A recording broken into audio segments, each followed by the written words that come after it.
Labadiena, mėly kolegos, ačiū labai už kvietimą kartu dalyvauti šiame renginyje, ir šiek tiek pasidalinti taip pat informaciją.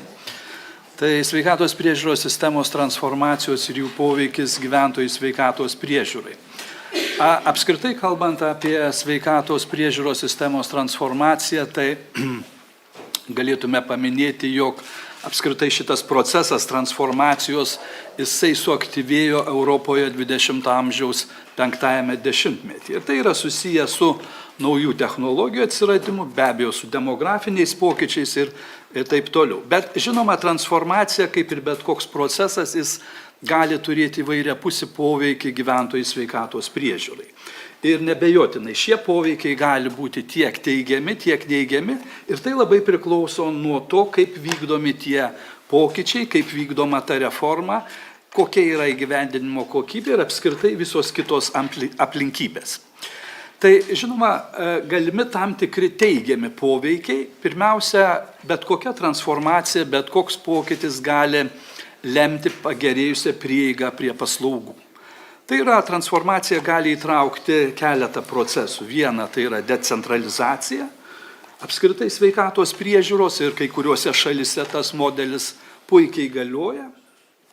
Skaitmenizacija ir be abejo pirminės sveikatos priežiūros stiprinimas. Tai šiandien jau mes girdime apie pirminę sveikatą, kaip yra svarbu šitas segmentas sveikatos priežiūros srityje ir nemanau, kad tai yra labai blogai. Tai visgi ši institucija įstiprėja, nes prisiminkime, mes neturime tokių istorinių šaknų, kalbant apie tą pirminę sveikatos priežiūrą, apie šeimos gydytojus, bet manau, kad tendencijos yra geros ir judame tinkame kryptimi.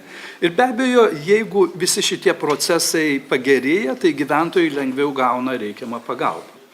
Kita vertus, aukštesnė paslaugų kokybė atsiranda įvedus naujus gydymo standartus. Investuojant apskritai medicinos personalo mokymus ar modernę įrangą ir be abejo gerėja diagnostika ir apskritai gydymo efektyvumas. Dar keletas teigiamų galimų poveikių. Viena tai, ką mes vėlgi girdime šiandien ir tai yra opi problema, tai yra eilės. Žinoma, jeigu tinkamai vykdoma reforma, tinkamai vykdomi pokyčiai, tai visuomet mes galime kalbėti apie tai, kad sutrumpės eilės. Tai yra optimizavimas sveikatos priežiūros procesų. Viena, tai pavyzdžiui, per elektroninę sveikatą arba vėlgi šeimos gydytojų instituto stiprinimas. Ir tai gali sumažėti laukimo laikas. Kita vertus, labai yra svarbu pacientų pasitenkinimas. Koks jis yra? Tai jeigu visi tie pokyčiai yra tinkamai atliekami, be abejo pacientai apskritai labiau pasitiki sistema, kai mato, kad jų nuomonė yra girdima, o paslaugos yra pritaikytos jų poreikiams. Ir prevencijos stiprinimas. Tai įprastai daugelis reformų visgi skatina daugiau dėmesio skirti ligų prevencijai, sveikatinimui ir ankstyvai diagnostikai. Žinoma, be šitų teigiamų poveikių visuomet yra tam tikros rizikos ir tam tikri galimi neigiami poveikiai.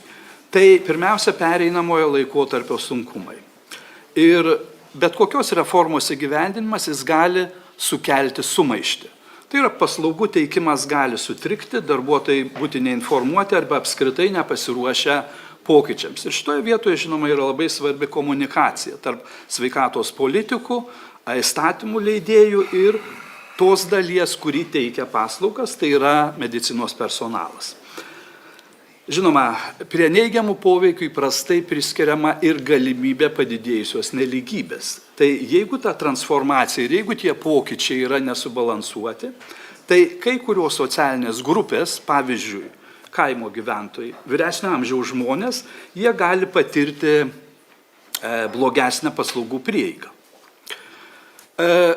Sveikatos priežiūros darbuotojų perdegimas, jis irgi priskiriamas prie neigiamų poveikių ir tie pokyčiai, kurie yra susiję su darbo krūvio didėjimu, su biurokratiniu procesu kaita ar naujomis sistemomis, jie žinoma bet kokiam darbuotojui, tame tarpe ir gydytojams, slaugytojams ir visiems kitiems dirbantiems šioje sferoje gali sukelti stresą.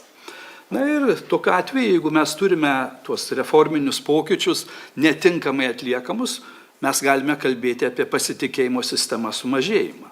Tai jeigu reforma įgyvendinama be aiškaus komunikavimo visuomeniai, žmonės gali jausti neapibrėžtumą ir prarasti pasitikėjimą tą sistemą.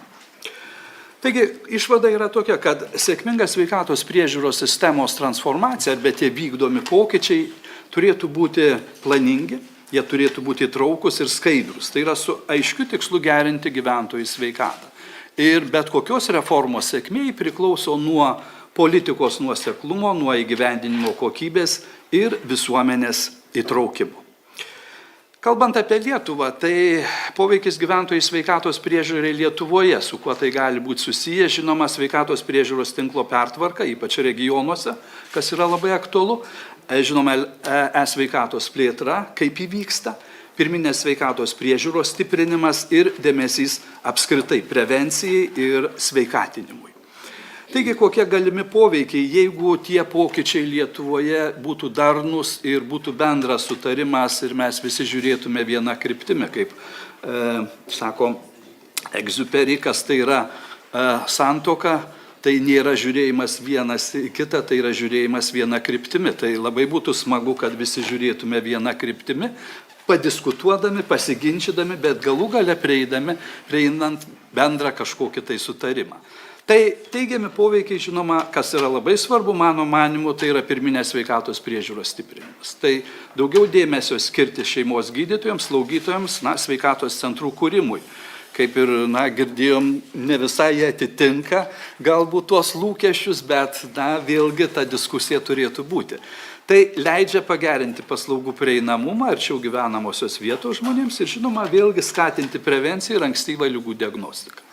E-sveikatos plėtra, daug apie ją kalbam, daug apie ją žinom, elektroninės sistemos, kurios, supaprastina mūsų gyvenimą, supaprastina pacientų ir medikų darbą, leidžia greičiau gauti informaciją, žinoma, ilgainiui sumažina biurokratiją.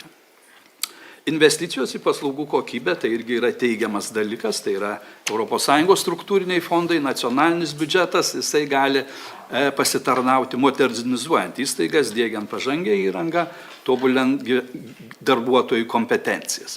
Ir didesnis dėmesys psichikos sveikatai ir sveikatinimui. Tai yra pradedamos integruoti psichikos sveikatos paslaugos į bendrą sveikatos centrų veiklą, o visuomenės sveikatos biurai skatina sveiką gyvenseną. Tai čia labai norėčiau paminėti ir atkreipti dėmesį į visuomenės sveikatos institucijų, biurų centrų veiklą, nes tai yra labai svarbi dalis ir nevertėtų jų pamiršti mūsų šiandienos gyvenime.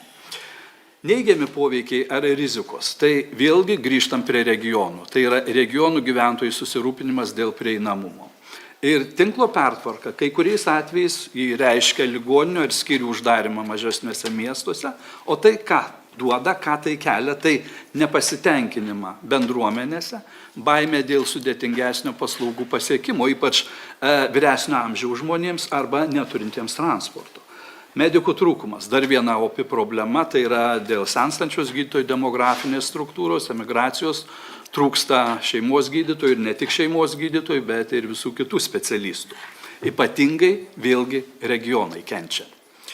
E-sveikatos sistemos techniniai iššūkiai, nepaisant visos pažangos, kuri yra su e-sveikata, visgi yra tie tam tikri sisteminiai trikdžiai, tai yra duomenų nesuderinamumas tarp įstaigų ir prasto vartotojo patyrimo pacientams ar vyresnio amžiaus žmonėms. Irgi problema yra. Ir pasitikėjimo stoka ir prastas komunikavimas. Tai bet kokie tie pokyčiai, kaip minėjau, kartais jie įgyvendinami be pakankamo paaiškinimo visuomeniai. Ir tas kelia pasipriešinimą ir, žinoma, apskritai visuomenės nepasitikėjimą bet kokiais vykdomais pokyčiais. Taigi, išvada, ta sveikatos sistema, kurią mes turime, žinoma, visuomet kelia daug vilčių geresniai, labiau prieinamai ir pacientui draugiškai sistemai. Tačiau yra labai svarbu užtikrinti, kad reformos, kokios jos bebūtų, nepablogintų regioninių paslaugų prieinamumo, aktyviai įtraukti visuomenę ir sveikatos sektoriaus darbuotojus į sprendimų priėmimą, užtikrinti aišku žmogišką pokyčių komunikavimą ir politikai. Politikai jie turi rasti bendrą sutarimą dėl sveikatos sistemos. Kaip mes toliau gyvename, kur mes einame. Keletas pavyzdžių kitų šalių. Tai Vokietijos sveikatos priežiūros sistema ir pagrindinės jos kokios yra ypatybės. Tai Vokietijoje galioja universalus draudimo modelis. Tai kiekvienas gyventojas privalo turėti sveikatos draudimą, tai yra per valstybinę arba privatų sektorių. Ir apie 90% Vokietijos gyventojų yra apdrausti per valstybinį privalomąjį draudimą. Vokietijoje yra decentralizuota sistema. Tai minėjau, variantas bet kokios reformos gali būti decentralizacija. Ir štai Vokietijoje mes turime tą pavyzdį, kada yra decentralizuota sistema ir sveikatos paslaugų teikimą koordinuoja šimtai savarankiškų fondų ir draudikų. Sprendimai įprastai priimami regioniniu lygiu, įtraukiant pacientų atstovus, gydytojus ir fondus. Na ir labai stipri pirminė grandis. Tai yra, ta priežiūra, pirmasis kontaktas su sistema, tai yra šeimos gydytojai atlieka daug diagnostikos, profilaktikos, koordinavimo funkcijų. Tai mums pavyzdys, kaip pirminė sveikata gali puikiai funkcionuoti. Toli važiuoti nereikia, Vokietija. Kokie yra privalumai, jeigu žiūrime į Vokietiją? Tai aukštas pasitenkinimo lygis. Eurohealth Consumer Index duomenimis Vokietija, kaip matot, buvo viena iš šalių, kurioje pacientai labiausiai patenkinti sveikatos priežiūros prieinamumu ir kokybę. Trumpi laukimo laikai, tiek ambulatorinių, tiek jau nekalbant apie skubę pagalbą. Plati paslaugų apimtis, tai yra draudimas apima ne tik būtinas paslaugas, bet kas įdomu, ir reabilitacija, profilaktika, psichoterapija, kai kuriais atvejais matot netgi spa gydymą. Stiprus dėmesys prevencijai. Tai yra reguliarūs profilaktiniai tikrinimai, kasmetinė patikra dėl vėžio, dėl širdies kraujagyslių sistemos ligų ir tai yra kompensuojama. Iššūkiai. Yra tam tikri iššūkiai, irgi nėra visiškai idealu. Tai ši sistema galiojanti Vokietijoje yra brangi. Tai yra sveikatos išlaidos sudaro apie maždaug 11,5% BVP, tai yra apskritai vienas didžiausių rodiklių Europoje. Didelė administracinė našta. Daugybė fondų, draudikų, ta sistema reikalauja didelių koordinavimo išteklių. Ir senėjanti visuomenė. Lygiai ta pati problema kaip ir mūsų šalyje. Apskritai Europoje tai yra vyresnio amžiaus žmonės, kurie serga dažniau ir daugiau yra lėtinių ligų. Švedija. Dar vienas pavyzdys. Vieša universali sistema. Sistema yra finansuojama iš mokesčių. Kiekvienas gyventojas turi teisę į prieinamą sveikatos priežiūrą nepriklausomai nuo jo pajamų. Yra decentralizacija. Taip pat tai yra atsakomybė už sveikatos paslaugų organizavimą perduota 21 regionui, kurie valdo ligoninės, poliklinikas, pirminę sveikatos priežiūrą. Ir yra maži pacientų mokesčiai. Tai konsultacijos poliklinikoje ir ligoninėje kainuoja simboliškai 10-30 eurų, tai yra papildomai gali prireikti primokėti, bet to, ką valstybė dengia. O apskritai vaikam ir jaunimui iki 20 metų, tai kaip matot, paslaugos yra visiškai nemokamos. Privalumai. Tai labai geri sveikatos rodikliai, vidutinė gyvenimo trukmė apie 83 metai, kūdikių mirtingumas vienas apskritai mažiausių pasaulyje, didelis pasitikėjimas, kaip matot, sistema. Eurobarometras rodo, kad 80% švedų pasitikė savo sveikatos sistema. Lietuvoje turim tik 40%. Skaitmenizavimas. Puikiai funkcionuojanti sistema, receptai elektroniniai, konsultacijos ir taip toliau. Na ir akcentas vėlgi prevencijai ir savivaldai. Daug dėmesio skiriama gyventojų švietimui, ligų prevencijai, sveikos gyvensenos skatinimui. Iššūkių yra, tai yra ilgiau laukimo laikai kai kuriuose sritise, taip pat yra psichikos sveikata, planinės chirurgijos, nežiūrint to, kad sistema liktai labai efektyviai veikia, aukšta mokesčių našta. Sveikatos sistema finansuojama iš bendrųjų mokesčių, o tie bendrieji mokesčiai Švedijoje, kaip žinot, 30-35%. Tai, vėl yra kitaip. Gyventojai moka daugiau negu ES vidurkis. Ir iššūkiai kaimo vietovėse, kadangi didelė šalis, tai sunkiau yra užtikrinti tą vienodą paslaugų prieinamumą, ypatingai atokiose Švedijos vietovėse. Ir palyginimui Lietuvos, Vokietijos, Švedijos sveikatos sistemo. Tai rodikliai kokie? Finansavimo modeliai, kaip matot, Lietuva, Vokietija, Švedija. Vokietija privalomas sveikatos draudimas ar valstybinis ar privatus. Švedijoje viešas iš mokesčių. Išlaidos sveikatai procentai nuo BVP, Lietuva 7,8, Vokietija 11,5, Švedija 11,2.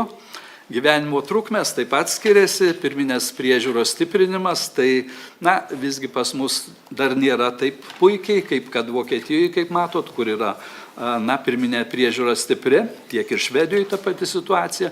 Pacientų pasitenkinimas taip pat akivaizdžiai skiriasi, prevencinės programos irgi yra skirtumai, elektroninės paslaugos taip pat, gydytojų prieinamumas ir regionų savivaldos vaidmuo, kaip matot, Vokietijoje yra vidutinis, tuo tarpu Švedijoje yra labai stiprus.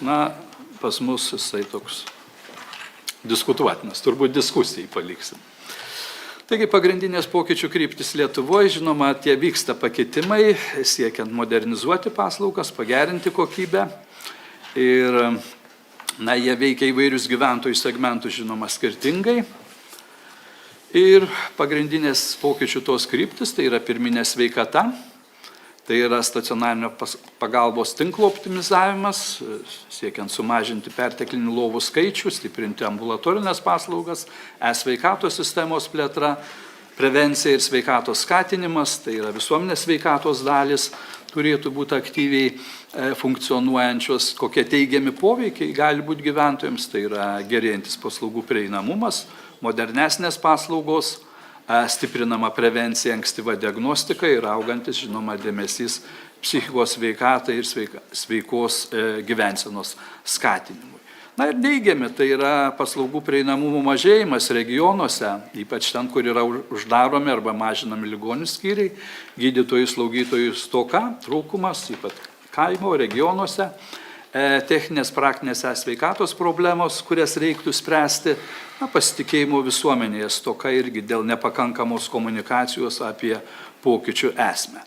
Taigi ta transformacija arba pokyčiai Lietuvoje, žinoma, turi tam tikro potencialo gerinti gyventojų sveikatos priežiūrą, tačiau vėlgi būtina užtikrinti tą reformų socialinį teisingumą, dar kartą pabrėžiu, ypač regionų atžvilgių, turėti aiškiai traukiančią komunikaciją su visuomenė ir, žinoma, nuoseklų įgyvendinimą pagrįstą duomenimis, pacientų ir darbuotojų poreikiais ir, kaip minėjau, be abejo, politikų sutarimu ir pritarimu vykdyti bet kokius pokyčius ir bet kokias reformas. Ačiū labai.